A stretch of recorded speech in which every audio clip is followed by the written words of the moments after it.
onto climate extremes and their impacts that does not confine geographical borders. India and Sri Lanka were severely impacted by Cyclone Fengal, which wreaked havoc in both these countries.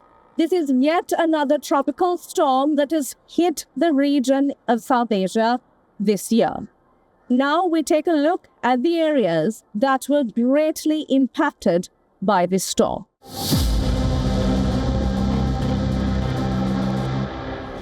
A train passing through a flooded area in Sri Lanka. The flight struggles to land in Chennai amid strong winds. Submerged houses.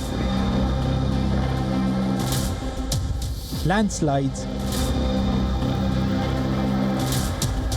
And displaced families.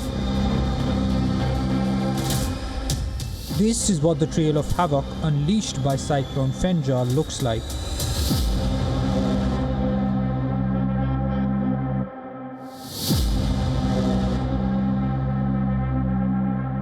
Right outside homes by the river, there's almost neck deep water. All the troops standing in the water are almost 6 foot tall, and for them it's almost at neck deep or chest deep level. So this is the kind of danger that persists for the people who are living on the banks of the river, which is why there is a high priority evacuation operation being conducted both by the Indian Army's Dakshin Bharat area troops and by the National Disaster Response Force 4th Battalion troops. The cyclone killed at least 17 people in Sri Lanka and 20 in India. Fengal skirted the island nation on the 29th of November, bringing intense rains that triggered landslides. Sri Lanka's Air Force was deployed for rescue and relief work. Nearly 470,000 people took shelter in temporary relief camps. The next day, on the 30th of November, the cyclone intensified and headed for the Tamil Nadu coast in southern India. It made landfall near Puducherry. Fengal brought the highest 24-hour rainfall seen in 30 years to the Union Territory. Among the most gruesome of the horrors, a massive boulder dislodged by a landslide crushed a house, killing all within. 5 of them were children.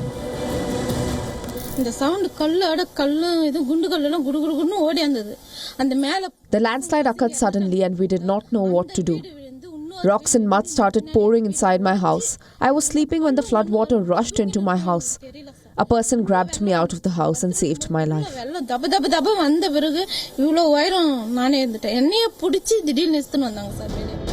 Several other Indian states, Karnataka, Andhra Pradesh and Kerala, received continuous rainfall.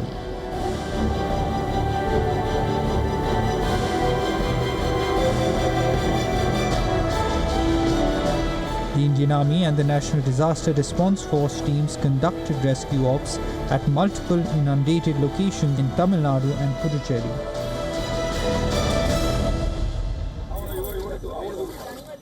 We have rescued around 500 people, more than 500 actually, and we have also provided relief of food and water to residents who are stuck in first and second floor. Also, we have provided first aid to some elder people. And at around 1:30 in the morning today, we got a requisition from DC office that there is flood in Pondicherry and they need our help.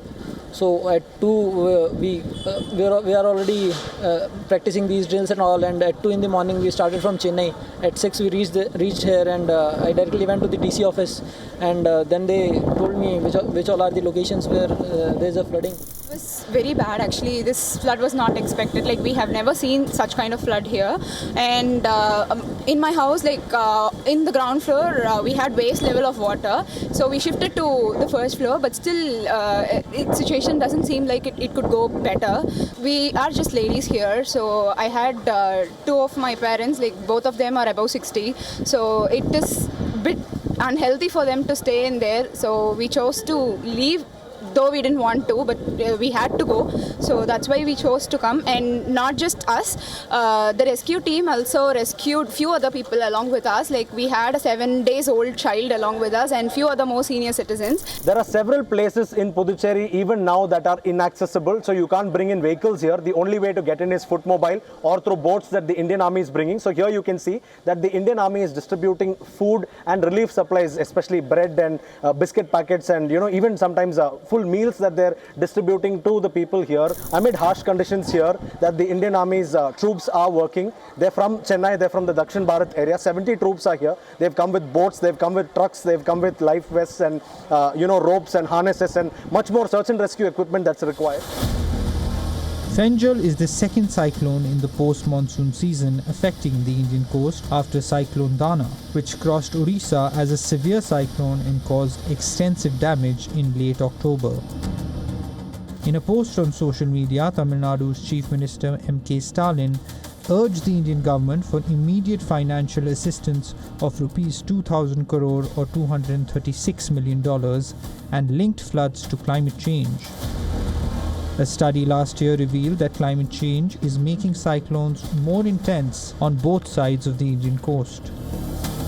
The Intergovernment Panel on Climate Change has also stated that the Indian Ocean is experiencing the world's fastest rate of ocean surface warming. South Asia is one of the most vulnerable regions when it comes to climate extremes. Is enhancing resilience to the havoc the only way ahead to tackle climate shocks?